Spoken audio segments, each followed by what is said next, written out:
Right then, let's talk about San Diego. Let's talk about the race at Naval Base Coronado. Let's talk NASCAR, and let's start off with the 67 winning, and of course somebody after the race got Corey Heim to do the 6-7, because of course they did, because it's big 2026, and we do it like that. But it was a day to be a 23-11 driver, wasn't it? I mean, the 23 comes back from losing 2 laps with a wheel coming off to finish second. The 35 is in the top 10, 8th at the end of it for Riley Herbst. I mean, the most unfortunate one was Tyler Reddick, gets a puncher, ends up finishing down in 25th. Still on the lead lap when all is said and done, but it was a 23-11 kind of day. And it must just be something that they're doing as a team together and putting the shop together. Because, well, it wasn't quite the same with JGR. I mean, granted, there was one person who had such rotten luck. And, well, it was the 20 car that I would argue ended up with the worst luck in there as well. Because, after all, this was when we ended up having to see Dip partway through the race. Christopher Bell ended up having to get out of the car. Brent Cruz got in, and Brent Cruz was having a good run until the... Well, I haven't seen officially what it was, whether it was the motor or the gearbox or the transmission drivetrain, but something mechanical went, and the 20 was out in a plume of smoke. Which could have been worse, because on the ensuing restart, we lose 3 cars who were up at the top 3. Austin Hill, who misses the braking point, goes wide, hits Connor Zilic. They're in the wall. SVG runs over Hill, also out. And Ty Gibbs, by the way, so lucky in that one. Ty Gibbs and Riley Herbst, both quite lucky in that one to get out of it relatively unscathed. Gibbs ends up coming back with 15th, like I said. Herbst ends up in 8th. But there were all of these different moments in the race where it was just like, wow, that could have been massive. We're lucky it wasn't. Jimmy Johnson going sideways into the barrier. He ends up finishing on the lead lap, by the way. Jimmy Johnson finished on the lead lap despite going side on into that barrier, locking up really early on. At the same time, when you look at the rest of the stuff on the lead lap, Kevin Magnussen, 27th, and gets the fastest lap on debut. Gets into a fight, very nearly, with another former Haas driver in Noah Gragson. And I was listening to Eric Estep talking about this, and he pointed out that there were a couple of incidents that happened beforehand between the two of them, and those were the ones that Gregson was aggravating, and then Magnussen just clears him out. Just Kevin Magnussen to end up with a fiery pit road incident with another driver after his NASCAR debut.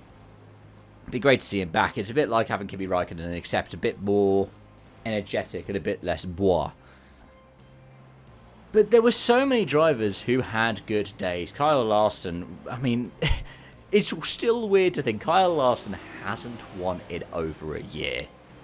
He's a reigning Cup champion, and he's winless for over a calendar year at this point. He's going to break that duck sometime soon. He absolutely is.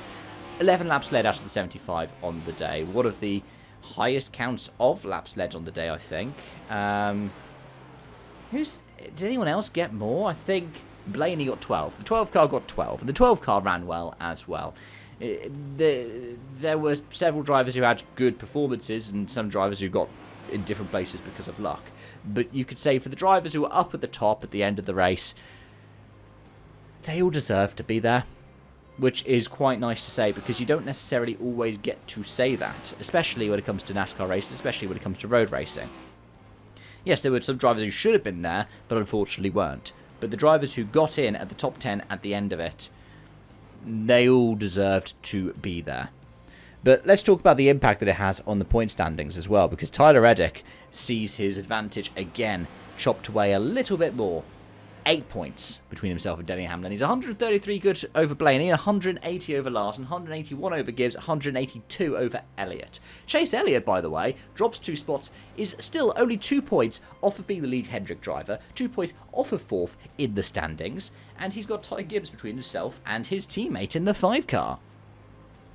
Down towards the bubble, and Christopher Bell, yeah, okay, bad luck for himself and Brent Cruz. Brent Cruz would have scored points for Bell if he'd made it to the end of the race. Drops 2 spots. Bubba Wallace and Chase Briscoe climb above him.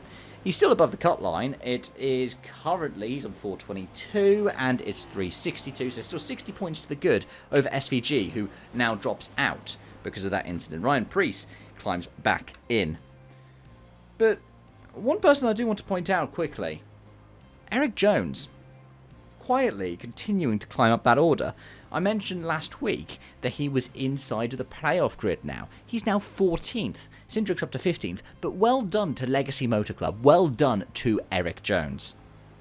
I mean, heck, it's not just him that's necessarily been doing that. John Hunter has had a couple of good runs as of late. I mean, he's still down in 27th in the standings, but he has had a couple of good runs as of late. When you look at that bubble now, you see, I would say Byron's to the good because he's on 421, so he's 50 points to the good in 13th. But you've got Jones, Cindric, Priest, Van Gisbergen, Logano, Keselowski. Within the 40-point window, you've then also got Allmendinger and McDowell.